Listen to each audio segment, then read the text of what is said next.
ঠিক আছে, ডিম ছুড়বে না, টমেটো মারলে কেউ কিছু বলবে না। হ্যাঁ, মানে কি অবস্থা!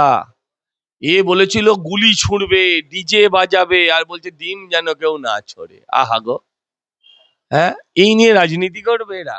এরা ডিমের আঘাতে মূর্ছা যায়। অভিষেক বন্দ্যোপাধ্যায় ওই মামলাটাতেও অটোমেটিক ফেঁসে যাবেন। আকাশে ওপরে বুক চাপড়াচ্ছে জামশেদজি টাটা, ধীরুভাই আম্বানিরা, যে আমরা কত খেটে বছরের পর বছর করে একটা ইন্ডাস্ট্রি তৈরি করেছি, তাতেও কত দেনা আছে, তাতে কত সমালোচনা শুনতে হয়েছে। আর 15 বছর একটা পার্টি খুলে লাখ লাখ কোটি টাকার মালিক হয়ে গেছে। একে ভালো করে রগড়ালে, তৃণমূলকে ভালো করে রগড়ালে, ভালো করে ঝাড়লে পুঁজলে, এই যে পশ্চিমবঙ্গের 8 লক্ষ কোটি টাকার দেনা সবটা মিটে যাবে। আবার দ্বীপপুঞ্জ কিনে নিয়েছে। আমি শুনেছিলাম বিয়ন বর্গ আগে একজন টেনিস তারকা ছিলেন, শুনেছিলাম বেকহ্যাম, এই সমস্ত মেসি, এরা নাকি দ্বীপ টিপ কেনে, আইল্যান্ড ফাইল্যান্ড কেনে। এ একটা গাছ তো আইল্যান্ড কিনে নিয়েছে, এটা নিজের দেশও খুলতে পারে। একটা 40-42 বছরের ছেলে, এর যখন 70 হবে, ভেবেছেন এর সম্পত্তির পরিমাণ কোথায় যাবে? ব্রুনেস সুলতানকে দেখে রোজ সকালে পুজো করবে, একে দেখে বুক চাপড়াবে। দেবরাজ যা করেছে, যুবরাজ যা করেছে, তার কাছে তো আমি শিশু। 4 মাস আগেও যাকে গরু পাচারকারী বলে আক্রমণ করেছিলেন সুকান্ত মজুমদার, পালাবদলের পর বিজেপিতে যোগ দিতেই শ্রমিক ভট্টাচার্যের কথায় গুণীজন হয়ে গেলেন প্রাক্তন তৃণমূল সাংসদ প্রকাশ চিক বড়াই। সুজন বাবু তো বলেছিলেন কদিন আগে, আমি দেখছিলাম, যে সকাল থেকে বিকেল হলো, বিকেল থেকে সন্ধে হলো, খরচ হলো কই? সুজন বাবুর কথা আপনি দেখেননি? সিপিএম এর লাল পতাকা কার রক্তে লাল হয়েছে? তামান্নার রক্তে, না বিকাশ বাবুর গরু খাওয়াছে গরুর রক্তে? কার রক্তে লাল হয়েছে? বিকাশ বাবু তো অশৌচ পালন করবে শুনেছি, ন্যাড়া হবে, কাঁচা পড়বে, যা বাবার জন্য করেনি তা করবে বলেছে এদের জন্য। আরে পথেই বসে গেছে ও, আর পথে নেমে কি করবে? ও তো এমনিই পথে। আচ্ছা, সেই কর্মীদের যে লজ্জা না হয় তোমার আমার, বলার কি আছে? সেই কর্মীরা বলছে মা মেরেছে, তো ভালো হয়েছে।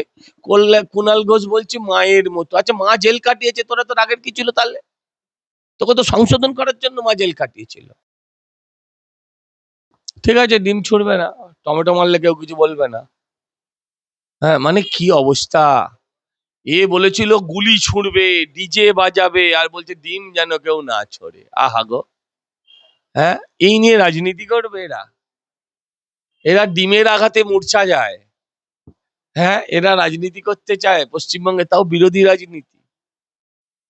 লজ্জা পাওয়া উচিত। 21 সাল তো আমরাও কাটিয়েছি, আমাদের নেতারাও সেই সময় কিন্তু রাস্তায় ছিল, আমরা কর্মীরা রাস্তায় ছিলাম। আজকে এদের কর্মীরা তাও নামতে চায়, কিন্তু এই নেতা ঘরের ভেতর পিসির আঁচলের তলায় লুকিয়ে থাকে। কিছু বলার নেই।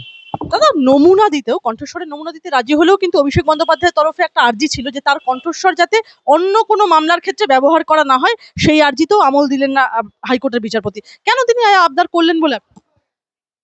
দেখুন, এই যে মামলাটায় কণ্ঠস্বর চাওয়া হচ্ছে, এই মামলাটা আদৌ খুব একটা বড় কঠিন মামলা নয়, কিন্তু কাকু যে কণ্ঠস্বরের কেসটা যেটা আছে, ওই মামলাটা চাকরি চুরির মামলা।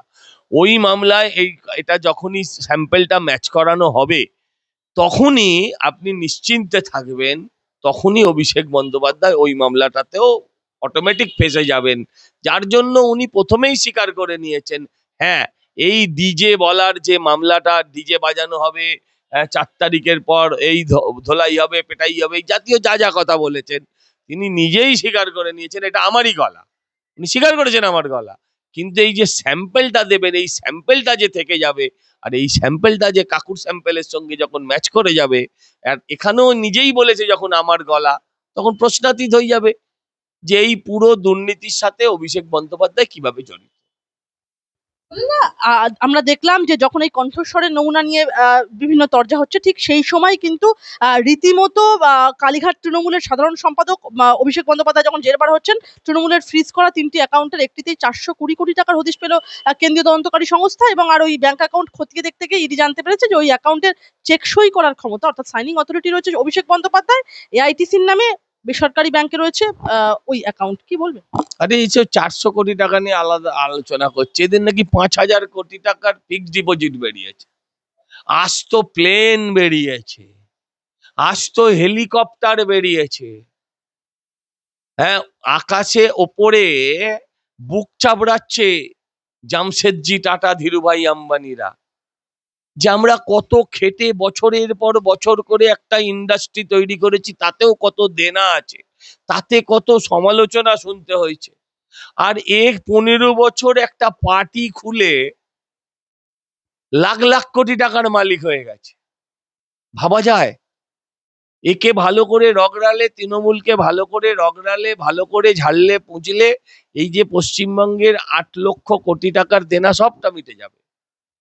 পঞ্চায়েত স্তর থেকে একেবারে মমতা ব্যানার্জি অব্দি ভালো করে কিন্তু রগড়াতে হবে। মমতা ব্যানার্জি হাওয়াই চটি পড়ে বলে ওনাকে সৎ ভাবার কোনো কারণ নেই।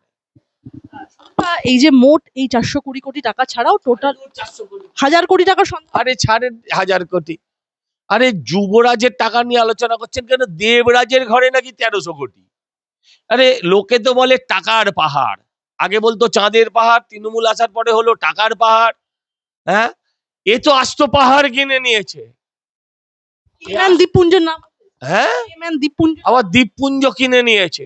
আমি শুনেছিলাম বিয়ন বর্গ আগে একজন টেনিস তারকা ছিলেন, শুনেছিলাম বেকহ্যাম, এই সমস্ত মেসি, এরা নাকি দ্বীপ টিপ কেনে, আইল্যান্ড পাইল্যান্ড কেনে। এ একটা আস্ত আইল্যান্ড কিনে নিয়েছে, এটা নিজের দেশও খুলতে পারে। একটা 40-42 বছরের ছেলে, এর যখন 70 হবে ভেবেছেন এর সম্পত্তির পরিমাণ কোথায় যাবে? ব্রুনের সুলতানকে দেখে রোজ সকালে পুজো করবে, একে দেখে বুক চাপড়াবে, মাতম করবে যে আমি কি করলাম, আমার বাপ ঠাকুর দাদা কি করলো। দেবরাজ যা করেছে, যুবরাজ যা করেছে, তার কাছে তো আমি শিশু। হাতুড়ে কিংবা পড়ুয়া ডাক্তার দিয়ে চিকিৎসা, একদম মেয়াদ উত্তীর্ণ ওষুধ বিলি রোগীদের রাজ্যে পালাবদল হতে ডায়মন্ড হারবারের সাংসদ অভিষেক বন্দ্যোপাধ্যায়ের সেবাশ্রয়ের বিরুদ্ধে বুড়িগুড়ি। পাবলিকের চিকিৎসা হবে হাতুড়ে দিয়ে, আর ওনার চিকিৎসা হবে হ্যাঁ আমেরিকায়।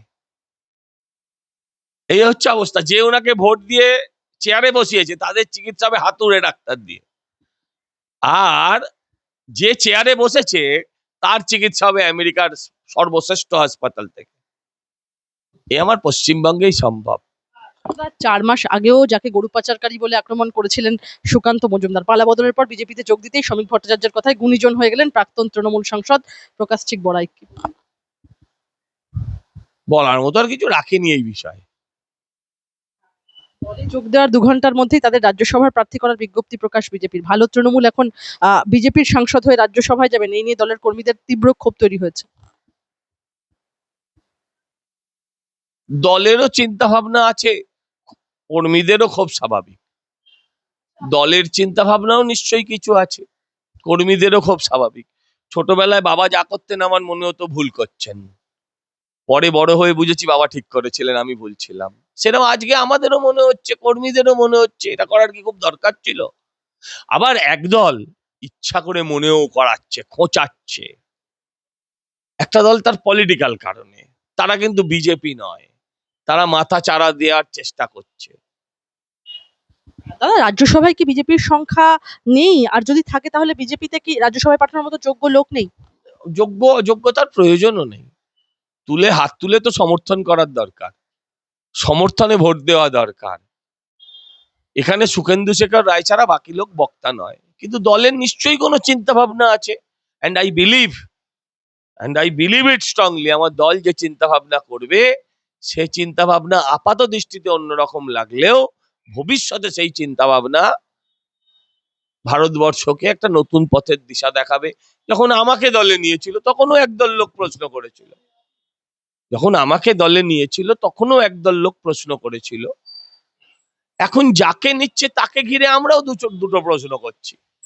আপনি যেভাবে নিজেকে প্রমাণ করতে পেরেছেন, তারা প্রমাণ করতে পারবেন? নিশ্চয়ই পারবে। না, দিল্লির নেতারা তাদের স্বার্থে শ্রমিক ভট্টাচার্য এবং শুভেন্দু অধিকারীকে ভিলেন বানাচ্ছেন, মন্তব্য বিশ্বনাথ চক্রবর্তী। উনি আবার একটি অনুষ্ঠানে ওনাকে গিরগিটি বলা নিয়ে ক্ষোভ উগড়ে দিচ্ছেন। না, আমি বিশ্বনাথ দার মন্তব্যের কাউন্টার করতে পারবো না। এনকাউন্টারের বিরোধিতা, বাম এবং বুদ্ধিজীবীদের মাথায় ডিম ছুঁড়ে মারার নিদান দিলীপ ঘোষের। সুজন বাবু তো বলেছিলেন কদিন আগে, আমি দেখছিলাম, যে সকাল থেকে বিকেল হলো, বিকেল থেকে সন্ধে হলো, খরচ হলো কই। সুজন বাবুর কথা আপনি দেখেননি এ ভিডিও?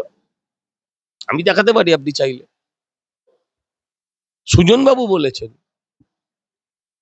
আচ্ছা, সিপিএম এর লাল পতাকা কার রক্তে লাল হয়েছে? তামান্নার রক্তে, না বিকাশ বাবুর গরু খাওয়াছে গরুর রক্তে?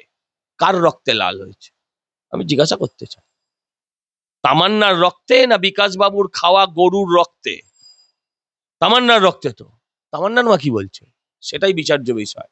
একদমই বিকাশ ভট্টাচার্য বলছেন। বামপন্থী কি বলছে? বিকাশ বাবু তো অশৌচ পালন করবে শুনেছি, ন্যাড়া হবে, কাঁচা পড়বে, যা বাবার জন্য করেনি তা করবে বলেছে এদের জন্য। সিপিএমটাও তো মধ্যযুগীয়, কমিউনিস্ট এই চিন্তাধারাটাও তো মধ্যযুগীয়। সভ্য দেশে, প্রগতিশীল দেশে, আধুনিক দেশে এদের জায়গা কোথায়? মধ্যযুগীয় দেশগুলোতে এখনো আছে, চীনে আছে, এগুলো মানসিকতা মধ্যযুগীয়, বর্বরতায় মধ্যযুগীয়। আমার শেষ একটাই প্রশ্ন, বারুইপুর কাণ্ডের প্রতিবাদে পথে নামলেন মমতা বন্দ্যোপাধ্যায় হাইকোর্টের অনুমতি নিয়ে। উনি তো এমনিও পথেই নেমে গেছে, পথেই বসে গেছে, ও আর পথে নেমে কি করবে? ও তো এমনিই পথে। আচ্ছা, সেই কর্মীদের যে লজ্জা না হয় তোমার আমার বলার কি আছে? সেই কর্মীরা বলছে মা মেরেছে, তো ভালো হয়েছে। কুণাল ঘোষ বলছে মায়ের মতো। আচ্ছা, মা জেল কাটিয়েছে, তোরা তোর আগের কি ছিল তাহলে? তোকে তো সংশোধন করার জন্য মা জেল কাটিয়েছিল। যে ওকে জেল কাটিয়েছিল এমএলএ হয়েছে, কিন্তু এই চর খেয়ে কাউন্সিলর হতেও পারবে না। বাজার যা খারাপ আছে এখন, চর খেয়ে কাউন্সিলর হতেও পারবে না বেচারা।